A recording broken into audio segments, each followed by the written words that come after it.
গফরগাঁওয়ে গিয়েছিলাম, যে মিসকিন বাবা, মিসকিন শাহ, মুখী শাহ নামে পরিচিত ওখানে। জি। ওই জায়গায় ওনার একটা মেলা হয় বিশাল। এটা কি আগে থেকে যেতেন আপনি? না, কে বললো First আপনাকে? time, কেউ কি বলেছে? হ্যাঁ, আমি যে উদ্যানে উদ্যানে আমি ছেলেপেলেদেরকে নাটকের ক্লাস করাচ্ছিলাম। আচ্ছা। তো ওইখানে গিয়ে বলে, দাদা যাবেন, এরকম একটা হচ্ছে। তাই নাকি, কিরকম রে ভাই নাকি? বলে হ্যাঁ, মেলা হয় সুন্দর। চল। তো ওই সময় কিন্তু আমি তখন জাস্ট যশোর থেকে আসছি কোরবানির পরে, 8 তারিখে না 12 তারিখে কোরবানি হয়েছে, 9 তারিখ না 10 তারিখে, আমি 11 তারিখে এসেছি। আমি একা এসেছি যশোর থেকে ঢাকাতে। ওরা বলাতে আমি দেখলাম তো বাসায় যাওয়ার দরকার নেই, আমরা চল। এর মধ্যে একটা ছেলে রাজীব বলে, ও আমাকে বলে, দাদা ওদের সঙ্গে ট্রেনে না যেয়ে আপনি আমার সঙ্গে বাইকে যান, আপনি আমাকে পেট্রোলের দাম দেবেন। চল। এই ওকে নিয়ে আমি রওনা দিয়েছি। দ্যাটস দ্য থিংস যা হয়। আমি ওখানে যাওয়ার পরে ন্যাচারালি কি বিয়া, তুমি যদি যে রাস্তাতে যাচ্ছ, যে জার্নিতে যাওয়া, সেই জার্নিতে তোমাকে অ্যাচিভ করে গেলে তুমি তো ওরকম হবেই, তাই না? ইনফ্লুয়েন্স করতে পারে, ইনফ্লুয়েন্স করতে পারে না। তো আমি ওখানে যে পরে আসলে মজা নিয়েছি, এনজয় করছিলাম। সবচেয়ে মজার ব্যাপার হচ্ছে যে আমি এইটা খুব মজার ব্যাপার সেগুলো ছিল, যাক আমি ভোরবেলার দিকে তাহাজ্জুদের নামাজ পড়েছি ওনার ইয়েতে। অসম্ভব ঠান্ডা একটি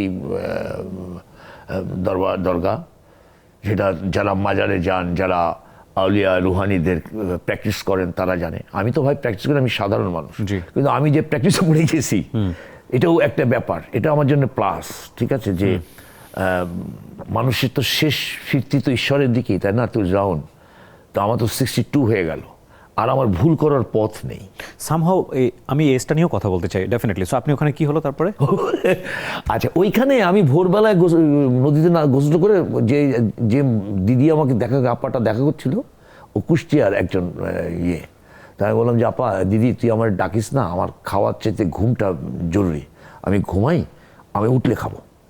আচ্ছা। তো আমাকে 11টা 11:30 থেকে উঠেছে। আমি কিছু পরে নিয়ে যাইনি, ট্র্যাক স্যুট আর ট্র্যাক প্যান্ট আর ইয়ে ছিল, গেঞ্জি ছিল, আমি ওইটা ধুয়ে দিয়ে দিচ্ছি, আর আমার একটা লাল গামছা দিয়েছিল, আমি পইরা ওখানেই ঘুমাই, ঠিক ওই গাছের ওইখানে, ঠিক শিব স্টাইলে ঘুমাইছিলাম। আচ্ছা। এবং আমি কখন ঘুমিয়ে গেছি আমি নিজেও জানি না, আমি হারিয়ে গেছি ন্যাচারালি। এত রাত জাগা, অন্য একটা হালাতে ছিলাম, সব মিলায় উনি আমাকে দুবার ডেকেছে। আমি বললাম, দিদি ডাকিস না, যা খাওয়া না, যা খাওয়া, এরকম করেছি আমি। পরে একটা ছেলে, ইয়াং ছেলে, ভাই ভাই ভাই, এই না আপনার ছবি না দেখেন, ওই গফরবার ভাষা বলছেন, কি আর আমার ছবি তো অনেক ইয়েতে গেলে ফেসবুকে যাই, নাটক দেখছি, যা যা যা যা। আবার ঘুমোতে গিয়ে এরকম তাকায় দেখি আর একটা ছেলে আমার মোবাইল দেখাচ্ছে, না আপনার ছবি, আপনার ছবি। তাকায় দেখি আমার একটা ছবি, ব্ল্যাক অ্যান্ড হোয়াইট, সেখানে কাছে আহারে বড় ভালো লোক ছিল। আমরা কই সেরে কি কয় কি, আমার মোবাইলের চার্জ নেই, আমি চার্জ দেওয়ার জন্য ওখানে যে ইয়েতে দোকানে দেয় 20 টাকা দিয়ে এসছি। হ্যাঁ। সঙ্গে সঙ্গে একজন মোবাইল ছিল, ভাই আমার একটা মোবাইল দিত, টিপবো তো আমার একটা মোবাইল দিয়েছে। হ্যাঁ। আমার মায়ের নাম্বার আমি ভুলে গেছি, যেহেতু ইয়েতে যাই করে বাইর করছি, করে ফোন দিছি, তখন বাজে 12:30 একটা। আমরা হ্যাঁ, এটা যদি ফেসবুকে যেয়ে থাকে আর আমার মা যদি দেখে থাকে, তাহলে এতক্ষণে সে মারা গেছে, হয় হাসপাতাল না হার্ট ফেল করছে। যে তার ছেলেকে অসহায় অবস্থায়, যে ছেলে ঢাকায় গেল, হ্যাঁ, তাকে এরকম গামছা পরা অবস্থায় পাওয়া যাচ্ছে, এটা কি ঘটনা? কারেক্ট। নিশ্চয়ই। আমি তাদের মারলাম, মা দেব, হ্যাঁ বাবু কি হয়েছে? মামা কি করেন? ওরে আচ্ছা শোনেন, আমি ওই যে ঢাকায় নেই বুঝছেন, আমি যে গফরগাঁয়ে আসছি একটা শুটিংয়ে, তো ওইখানে ওই একটা শুটিংয়ে একটা শর্ট হচ্ছে যে আমি গামছা পরে একটা মাজারে ঘুরতেছি, তো এরকম করে অনেক হাউকাউ হতে পারে, আপনি কিছু মনে করেন না? আচ্ছা। হ্যাঁ, নিজেদেরও বললাম হ্যাঁ, করে আমি আরাম, যাক আমার বাড়ি ঠিক, তো যেখানে খুশি মারা গা, আমার কি। ওমা কিছু পুলিশ টুলিশ ভরা ওই দরগাতে। আমি একটু গামছা পরে বসে পাগলদের সঙ্গে বসে তখন সিদ্ধি পানি খাচ্ছি, সোজা বাংলা যেটা। ওমা পুলিশের কিরে, আপনাকে আমার সঙ্গে যেতে হলো। কেন? কোথায়? থানায়। কেন? আপনি জাতীয় সম্পদ, আপনি এখানে পাগল ব্যবস্থাতে, এটা ফেসবুকে এসে গেছে, তো আপনার ফ্যামিলি থেকে বলেছে যে ওরা আপনার থানায় নিয়ে এসে রাখেন, আমরা এসে নিয়ে যাবো। আমি গেলাম চৈত্রা, কিন্তু আমার সাইমন, বাড়ি কি শেরপুর, হ্যাঁ, কততম ব্যাচ? দেখো আমার বাপ ছিল দারোগা, আমি ডিগ্রি পরীক্ষা দিই যখন 86-এ, তখন আমাকে পুলিশে ভর্তি করতে চাইছিল। আমি যদি পুলিশ হতাম তখন দারোগা হতাম, আমি ডিআইজি থাকতাম বেটা, সালাম কর, দিদিও ধর স্যালুট করে বসেছে। আর জায়গায় যা খা, কী হয় জানি, দেখছি বুঝছি ঘটনা কী হয়েছে। আমার বয়স 62, আমি একাকী স্বাধীন মানুষ, আমার কোনো গার্জিয়ান নাই। আর আমি যদি দেশের সম্পদ হয়েও থাকি, আমি যদি কোনো জায়গায় ডুবে মরি, তবু কি, who are you to tell me? এগুলো করে ভয়। এই খাদেম টাদেমরা সব তখন আমার পক্ষে ওদের খাওয়াটা দিয়ে করে দিল, যে ভাইটাকেও ডিস্টার্ব করবা না। ও মা, এর মধ্যে আমার বাড়িতে আমার মা কান্নাকাটি করে এক এক ঢাকা মাকা হয়ে অস্ট্রেলিয়া, কানাডা, বন্ধু বান্ধব, ব্রিগেডিয়ার ফোন মন করে একাকার করে ফেলেছে, আমি তো জানি না।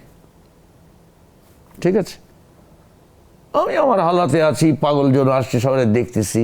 কেউ একটা আমাকে গামছার পাওয়ার কি হতে পারে চিন্তা করে দেখেন। Oh গামছাকে my যে আমরা God. অবহেলা করি, মানে সিচুয়েশনালি একটা গামছা কোন পর্যায়ে পৌঁছে যেতে কোন পারে। পর্যায়ে পৌঁছাতে পারে। Right.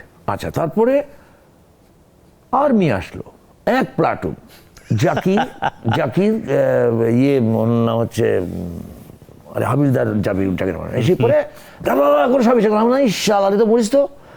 তখন ভালুকা উদিচির একটা ছেলে এসে বলে, ভাই আমি উদিচি করি। আমি তখন কাউকে ট্রাস্ট করতে পারছি না। তো সাংবাদিক আমাকে উল্টো পাল্টা প্রশ্ন করছে, ভাই আপনি সুস্থ আছেন? হ্যাঁ আমি সুস্থ আছি, তো নাহলে আপনার সামনে আসলাম কি করে? না মানে আমি যা দেখি আপনি সুস্থ আছেন। আরে বাবা, আমি সুস্থ, আমি গালাগালি করো, আমি সুস্থ না থাকলে আমি মুখ খারাপ করে তখন সব সরে গেল। এবং তখন দেখলাম এখানে পাগলামি ছাড়া কোনো পথ নাই। ভাই বিশ্বাস করো কুমিরে, আমি এক একজনকে ধরে আচরণ এনে ফেলাইছি, যেটা বলছি কিক মারছি, একটা গেছে গা, এই করছি, উপায় নেই তো, আমি একা তো। আর্মি এসে আমাকে বললো যে স্যার, স্যালুট দিল, আমি স্যালুট গ্রহণ করলাম। ইয়াস, ওই ভালো করে ওকে বললাম যে তুই আমার একটা লুঙ্গি আর ইয়ে দে, গেঞ্জি দে আর গামছা দে। ওই আমার একটা লুঙ্গি, বড় একটা লুঙ্গি, গামছার একটা ইয়ে দেখে আছে, আমি ওর পরে দাঁড়ায় আসি এরকম করে। হ্যাঁ কী হয়েছে? তাহলে আপনি এরকম জাতীয় সংগ্রাম, হাতে কী হয়েছে?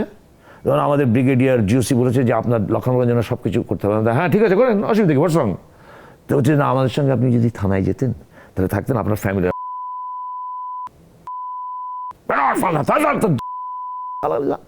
স্যার এক মিনিট বলে জিওসির ফোন দিল। স্যার উনি বলছেন যে উনি যেতে চাচ্ছেন না, উনি যা বলছেন তাই করো, he is our national asset, তার গায়ে কোনো টাচ না হয়। আমি তো শুনে ফেলেছি, স্যার আপনি যা বলবেন। স্যার আমাদের কোনো ব্যাপার না, আমার ফ্যামিলি আসতে চেয়েছে, তো আমি ফোন করে দিই ওরা কেন আসতেছে, ওদের কার এত বড় হিম্মত যে আমার কাছে জিজ্ঞেস না করে ওরা যশোর থেকে এখানে আসবে, আমি ওটা দেখছি। আর আপনার দায়িত্ব কি, আপনার চলে যেতে পারেন। বলেন স্যার আপনাকে ছেড়ে যাবো না। তাহলে এক কাজ করেন, আপনি এই আশপাশ থেকে গোল হয়ে ডিউটি দেন, আমি এখানে বসে এই 3-4 পাগলের সঙ্গে বসে যান স্ট্রেট। ভাই 8টা 8:30 পর্যন্ত ডিউটি দিয়েছে। ইয়েস, এটা ইসমাই, আমি আমার একটা জিনিস পাইছি যে আর্মি, দেশের আর্মি আমাকে যে রেসপেক্ট করে, যে ভালোবাসা পেয়েছে, এটা সম্ভব না, কোনো সাধারণ মানুষের পক্ষে সম্ভব না। আল্লাহ রাব্বুল আলামিন আমার সঙ্গে অসাধারণ করেছে, এবং সেটি আমাকে কিন্তু একটা তাড়া দিয়েছে। প্রতিদিনের ব্রেকফাস্টে আমি রাখি অল টাইম ব্রেড দিয়ে তৈরি হেলদি অ্যান্ড টেস্টি সব খাবার। All time bread, all time healthy life.